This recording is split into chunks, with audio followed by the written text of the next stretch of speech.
वो रात जब शुरू हुई तो मैंने एक पल को भी नहीं सोचा था कि कुछ अलग होने वाला है। बस एक और शाम, वही रोज वाली थकान, वही दिनचर्या जो मैं सैकड़ों बार दोहरा चुकी थी। उस दिन किस्मत से काम जल्दी खत्म हो गया। एक छोटा सा करिश्मा जो महीनों में शायद एक बार होता है। मैंने जरा भी सवाल नहीं किया, सीधे बेबीसिटर के पास गई, डार्सी को गोद में लिया और कार में बिठा दिया। वो पूरे रास्ते अपनी दिन भर की कहानियां सुनाती रही, कैसे उसने खिलौनों से खेला, क्या खाया और कौन सा कार्टून देखा। सब कुछ ठीक ठाक लग रहा था। घर पहुंची तो एक अजीब सी खामोशी ने मेरा स्वागत किया। आसमान ढल चुका था और देर पतझड़ की ठंडी हवा दीवारों में समाने लगी थी। घर की बत्तियां बुझी हुई थीं। अंदर दाखिल होते ही एक सड़ी हुई गंध ने जैसे चेतावनी दी, कुछ ठीक नहीं है। मैंने दरवाजा बंद किया, डार्सी को उसकी प्यारी सी खिलौना खरगोश के साथ अंदर ले गई, लाइट ऑन की, कोट उतारा और डिनर की तैयारी में लग गई। तभी फोन वाइब्रेट हुआ। Hey, I am going to be late, at least another hour. Tyler. मैंने थक कर सिर झटक दिया। एक और घंटा अकेले। चलिए बेबी, मैंने डार्सी को उठाते हुए कहा, मम्मा को थोड़ा काम करने दो। उसे लिविंग रूम में उसके सिप्पी कप, खिलौनों और किसी एनिमेटेड शो के साथ बिठा दिया। उसकी हंसी कमरे में गूंजने लगी, मासूम, बेपरवाह। किचन में घुसते ही एक ठंडक ने मेरी हड्डियों तक दस्तक दी, जैसे ओवन की गर्मी भी उस अजीब सी ठिठुरन को हरा नहीं पा रही थी। मैं सब्जियां काटने लगी, पानी चढ़ा दिया, वो सब कुछ जो इंसान बिना सोचे करता है, जैसे मशीन। और तभी एक हल्की सी आवाज, थप। मैं रुक गई। शायद कुछ गिरा हो। पॉर्क चॉप्स तो काउंटर पर ही थी। शायद डार्सी ने कोई खिलौना गिरा दिया हो। फिर कुछ और, एक झंकार, जैसे कोई छोटी सी घंटी हिली हो। मैंने धीरे से सिर मोड़ा। कुछ ठीक नहीं था। मैं वहीं खड़ी रही, चाकू हाथ में, सांसें थमी हुई, पानी उबलने की आवाज के बीच सुनने की कोशिश करती रही। फिर सब शांत। शायद वहम था। मैंने फिर चॉपिंग शुरू की। अब दिल की धड़कन थोड़ी तेज थी। टाइलर का एक और message, I am sorry, I am ready to be home, what's for dinner. मैं जवाब टाइप ही कर रही थी कि एक झोंका, ठंडी हवा का, ऐसे जैसे घर के अंदर कोई सांस ले रहा हो। मैंने गर्दन मोड़ी। मेरे रोंगटे खड़े हो गए। सामने का दरवाजा खुला था, चौड़ा, पूरी तरह खुला। और डार्सी, वो वहां नहीं थी। डार्सी। मेरी आवाज जैसे किसी गहरी खाई में डूब गई। मैं भागती हुई लिविंग रूम पहुंची। खिलौने बिखरे पड़े थे, सिप्पी कप उलटा, दूध फर्श पर गिर रहा था, खरगोश अकेला, और दरवाजा अंधेरे को निगलता हुआ। मैं नंगे पांव बाहर दौड़ी। सर्द जमीन से टकराकर शरीर सुन्न हो गया। डार्सी, मैंने पूरी ताकत से पुकारा। कोई जवाब नहीं। मैंने यार्ड देखा, ड्राइववे, सड़क, हर कोना, सब खाली। फिर एक हल्की सी सरसराहट पोर्च के नीचे से। मैं घुटनों के बल झुकी, जाली के पीछे झांका। वो वहां थी, कोने में सिमटी, आंखें बड़ी बड़ी, लेकिन आंसू नहीं, बस देख रही थी। डार्सी, बेबी, ममा के पास आ जाओ। वो हिली तक नहीं। और तभी मेरी नजर उसके ठीक पास गई। एक स्कंक, बस 1 फुट की दूरी पर, उसकी पूंछ उठा हुआ, आंखें सतर्क और सांसें भारी। एक गलत हरकत और वो हम दोनों पर जहर उगल देता। हिलना मत जानू, बिल्कुल मत, मैंने धीरे से कहा, जैसे शब्द भी सांस से हल्के हों। फिर पीछे से किसी के कदमों की आवाज, क्या चल रहा है? टाइलर दौड़ता हुआ। मैंने फौरन इशारा किया। डार्सी नीचे है और उसके पास एक स्कंक। टाइलर ने जेब से चाबी निकाली और कार अलार्म ऑन। तेज आवाज ने रात की चुप्पी तोड़ दी। स्कंक चौंका, एक झटके में भागा। डार्सी हल्के से चीखी। बस इतना ही काफी था। मैं झपट पड़ी, उसे खींचकर गोद में भर लिया। घास पर गिरते हुए मैंने उसकी कांपती देह को थाम लिया। तुमने ममा को डरा दिया बेबी। मेरी आवाज टूटी हुई थी। टाइलर नीचे झुका। कोई खरोंच, कोई निशान? मैंने सिर हिलाया। शायद नहीं, लेकिन हमें चेक करना चाहिए। और तभी जली हुई गंध। हम दोनों किचन की ओर दौड़े। टाइलर ने फायर एक्सटिंग्विशर निकाला। मैंने जलता हुआ बर्तन हटाया। झाग पूरे स्टोव और फर्श पर फैल गया। धुआं धीरे धीरे छत की ओर चढ़ने लगा। कुछ देर कोई नहीं बोला। हम बस खड़े रहे, सांसें तेज, चेहरा गर्म और दिल अब भी उधेड़ बुन में। टाइलर ने एक थकी हुई सी हंसी छोड़ी। क्या रात थी? मैंने भी कोशिश की, लेकिन हंसी नहीं आई। उस रात का डर, वो आधे घंटे की दहशत, शायद मैं कभी नहीं भूल पाऊंगी। डार्सी को नहलाया, चेक किया, सुलाया। अब वो चैन से सो रही थी, जैसे कुछ हुआ ही नहीं। मैं रॉकिंग चेयर में बैठी, उसकी नर्म सी जुल्फों में अपना चेहरा छुपाए खिड़की से बाहर अंधेरे को देख रही थी। टाइलर पीछे से आया, कंधे पर हाथ रखा। अब सब ठीक है। मैंने सिर हिलाया, लेकिन मैं जानती थी वो 30 मिनट मेरी जिंदगी के सबसे डरावने 30 मिनट थे। और शुक्र है टाइलर वक़्त से थोड़ा पहले लौट आया था। उस दिन के बाद वो दरवाजा कभी खुला नहीं छोड़ा।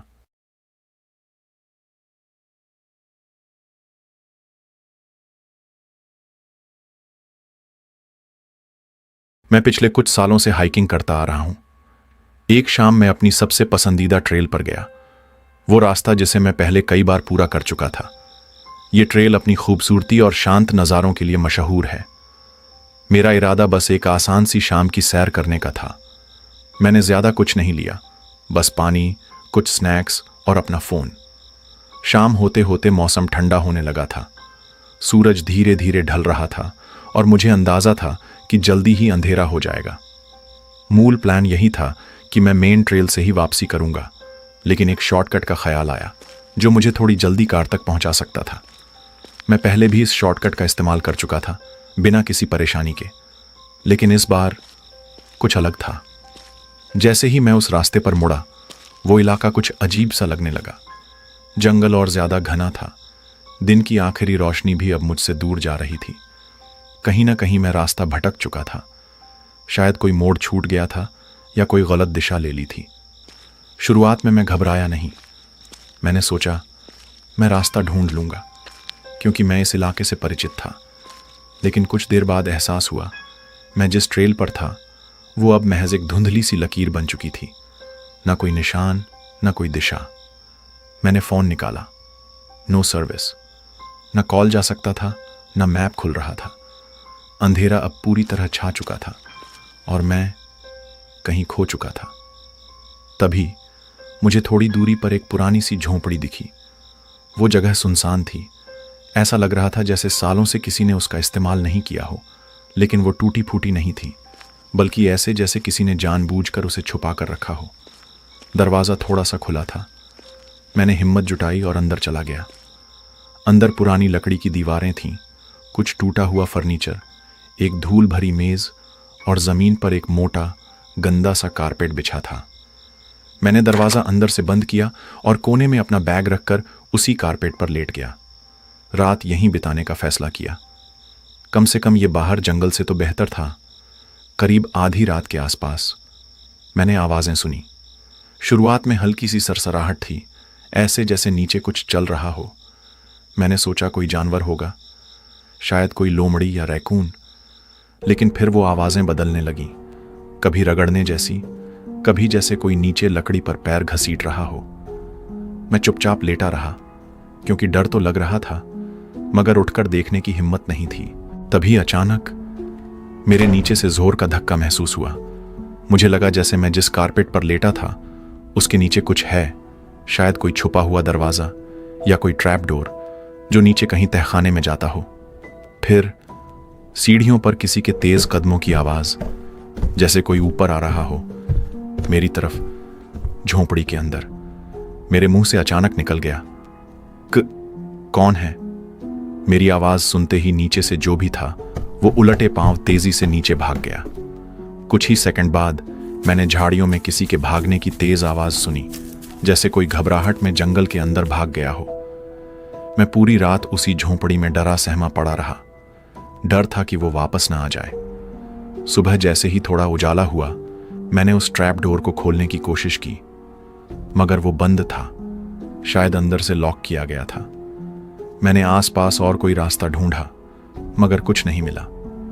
जो भी उस तहखाने में था वो किसी और रास्ते से बाहर निकला था, और वो रास्ता इतनी सफाई से छुपाया गया था कि मैं उसे ढूंढ नहीं पाया। सुबह में रास्ता ढूंढना आसान था। कुछ घंटों बाद मैं वापस पार्किंग एरिया पहुंच गया। मैंने फौरन पुलिस को सब बताया, लेकिन जब उन्होंने लोकेशन पूछी तो मैं उन्हें कोई सही जानकारी नहीं दे पाया, क्योंकि वो जगह मेन ट्रेल से काफ़ी दूर थी और मैं खुद ठीक से नहीं जानता था कि वो इलाका कहाँ था। मुझे नहीं पता उन्होंने कभी उस झोंपड़ी की तलाश की या नहीं। शायद उन्होंने मेरी बात को मजाक समझा हो, या फिर ये सोचकर छोड़ दिया कि कोई बड़ी बात नहीं है। लेकिन आज भी ये सवाल मेरे जहन में गूंजता रहता है कि उस पुराने उजाड़ झोंपड़े के नीचे इतनी सफाई से छुपा एक तहखाना क्यों और किस लिए बनाया गया था। क्या वो कोई डूम्सडे प्रिपर था, या फिर कोई ऐसा इंसान जो वाकई किसी गलत मकसद से वहां छुपा बैठा था।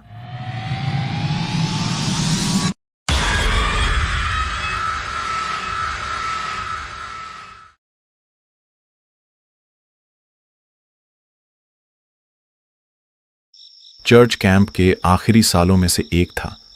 मैं उस वक्त 14 साल का था। एक रात कुछ ऐसा हुआ जिसने मुझे जिंदगी का सबक भी दिया और एक डरावनी याद भी। मेरे साथ था मेरा दोस्त टाइलर। हम दोनों ने लाइट्स आउट के बाद चुपके से केबिन से बाहर निकलने की योजना बनाई। इरादा सिर्फ थोड़ी देर टहलने का था, न ज्यादा दूर जाना था न कुछ बड़ा करना। बस कैंप के चारों तरफ थोड़ा घूमना, बातें करना और शायद एक दूसरे को थोड़ा डराना। सच कहूं तो हम बोर हो चुके थे। पिछले कई दिनों से वही रूटीन, हाइकिंग, तैराकी और रात की कैंप फायर स्टोरीज। लेकिन उस रात कुछ अलग करने का मन था। हम दोनों धीरे से बाहर निकले, बिना किसी को जगाए, और चल पड़े कैंप के पीछे वाले जंगल की तरफ। ये कैंप काफ़ी दूर दराज इलाके में था। कई मीलों तक कोई घर नहीं, न स्ट्रीट लाइट्स, बस घने पेड़ और इक्का दुक्का लकड़ी की झोंपड़ियां। हम कैंप को अच्छे से जानते थे, लेकिन कभी अंधेरे में उसे पार करने की कोशिश नहीं की थी। हम हंसते बोलते चल रहे थे, लेकिन जैसे ही वापसी के लिए मुड़े, सब कुछ बदल गया। रास्ता अब वैसा नहीं लग रहा था जैसा हमने देखा था। वो ट्रेल जिस पर हम आए थे अब पहचान में नहीं आ रही थी। केबिन की लाइट्स गायब थीं और पेड़ों की परछाइयां अब और गहरी लगने लगी थीं, जैसे वो हमें निगलने को तैयार हों। हमने तेज चलना शुरू किया, पर जितना तेज चले उतना ही रास्ता और अनजान हो गया। हर मोड़ अजीब था। पेड़ कुछ ज्यादा ही ऊंचे लग रहे थे और रास्ता जैसे संकुचित होता जा रहा था। ऐसा महसूस हो रहा था जैसे जंगल जिंदा हो, हर कदम पर खुद को बदल रहा हो, हमें वहीं रोक लेने के लिए। हमने कोशिश की कि अपने कदमों के निशान पीछे ढूंढें, लेकिन कोई फायदा नहीं। अब डर साफ दिख रहा था। टाइलर बार बार कह रहा था कि हम वापस पहुंच ही जाएंगे, बस चलते रहो। लेकिन मेरी दिल की धड़कन कुछ और कह रही थी। दिमाग में उसी हफ्ते सुनी डरावनी कहानियां घूमने लगी। गुमशुदा कैंपर्स, जंगल में सुनाई देने वाली रहस्यमयी आवाजें और वो पुराने किस्से जिन्हें कोई मानता नहीं, लेकिन सुनकर रूह कांप जाती है। करीब 1 घंटे बाद हम थम गए। चारों तरफ घना सन्नाटा, चांद की रोशनी तक पेड़ों से छनकर मुश्किल से आ रही थी। तभी हमें एक आवाज सुनाई दी, बहुत दूर से, किसी के पैरों की घिसटती हुई चाल, जैसे कोई पत्तों को कुचलते हुए धीरे धीरे बढ़ रहा हो। हमने एक दूसरे को देखा, कुछ कहा नहीं, लेकिन दोनों समझ गए हमें यहां से निकलना होगा अभी। इस बार हम तेजी से चलने लगे, भागे नहीं, लेकिन कदम तेज थे, जैसे किसी से पहले वापस पहुंचना हो। अचानक पेड़ों के पीछे से एक केबिन की हल्की सी रोशनी दिखाई दी, उम्मीद की एक किरण। हम उस ओर भागे, जड़ें और पत्थरों से बचते हुए, अंधेरे में लड़खड़ाते हुए। कुछ ही देर में हम मुख्य रास्ते पर पहुंच गए, कैंप फायर के पास, जहां से सब कुछ जाना पहचाना लगा। हम चुपचाप अपने केबिन में घुस गए। ना किसी को बताया, ना किसी ने पूछा, जैसे कुछ हुआ ही नहीं। लेकिन हम दोनों जानते थे कुछ था उस जंगल में, कोई ऐसा एहसास जैसे पेड़ हिल नहीं रहे थे बल्कि घूर रहे थे, जैसे रास्ता खुद हमें गुम कर रहा था। और सबसे अजीब बात, मेरे पास घड़ी थी और उसमें देखा हम करीब 1.5 से 2 घंटे बाहर थे। लेकिन केबिन में लौटकर जब घड़ी देखी, सिर्फ आधा घंटा बीता था। वो रात एक सबक बन गई और उसके बाद हमने कभी अंधेरे में कैंप से बाहर निकलने की हिम्मत नहीं की। तो ये वाकया कई साल पहले का है, जब मैं काफ़ी कम उम्र की थी। मैंने ज़िंदगी में थोड़ा बहुत एक्टिंग किया है, कुछ कमर्शियल्स में काम किया, थोड़ा मॉडलिंग वगैरह भी की। उस वक्त इस कहानी के आसपास के दिनों में मेरे पास ज़्यादा तजुर्बा नहीं था। मैं काम ढूंढने के लिए परेशान थी, हर जगह कोशिश कर रही थी क्योंकि पैसों की सख्त ज़रूरत थी। इसी दौरान मैंने क्रेग्सलिस्ट पर एक ऐड देखा। लिखा था कि किसी प्रोडक्ट के प्रमोशन के लिए मॉडल की ज़रूरत है। मुझे लगा ये मेरे लिए बिल्कुल सही रहेगा। मैंने उसी वक्त जवाब भेज दिया कि मैं दिलचस्पी रखती हूँ। अगले दिन एक शख्स जिसका नाम एरिक था ने रिप्लाई किया। उसने कहा कि उसे मुझसे जॉब इंटरव्यू के लिए मिलना है। मुझे थोड़ा अजीब लगा क्योंकि मुझे नहीं पता था कि इंटरव्यू भी होगा, लेकिन मैंने हामी भर दी। उसने मुझे एक एड्रेस भेजा। मैं सोच रही थी कि शायद वो कंपनी का दफ्तर होगा जहां शूट होना है, मगर जब पहुंची तो देखा कि ये तो किसी अपार्टमेंट कॉम्प्लेक्स जैसा लग रहा था। फिर मुझे एरिक के फ्लैट पर जाना था। दिल में हल्का सा खटका हुआ, माहौल कुछ अजीब लगा, लेकिन मैंने सोचा चलो देखते हैं। जब मैं अंदर गई तो एरिक मुझे मिला। उसकी बॉडी लैंग्वेज अटपटी थी। उसकी बातें सुनकर अजीब सा एहसास हुआ, जैसे कोई अनजानी बेचैनी भीतर फैल रही हो। वो बातचीत में बहुत अच्छा नहीं था और पूरा माहौल थोड़ा ऑकवर्ड था। उसने मुझसे मेरे बैकग्राउंड के बारे में पूछा, तजुर्बे के बारे में सवाल किए। फिर अचानक पूछने लगा, तुम कहाँ रहती हो, किस स्कूल में पढ़ी हो। ये सब 5 मिनट तक चलता रहा। फिर उसने सीधा पूछा, क्या तुम ये काम करना चाहोगी। उस वक्त मेरे भीतर बहुत अजीब सा डर उठा। अंदर से आवाज आई, नहीं, यहां कुछ गलत है। मैंने मुस्कुराकर कहा, नहीं शुक्रिया, मैं ये जॉब नहीं लेना चाहूंगी। उसने बस इतना कहा, ओके बाय। उस दिन के बाद मैंने ज्यादा सोचा नहीं। अगले हफ्ते मुझे एक दूसरा पार्ट टाइम जॉब मिल गया। जिंदगी आगे बढ़ गई, मगर शायद 1 महीना गुजरने के बाद मैंने अपने फोन पर एक न्यूज स्टोरी देखी।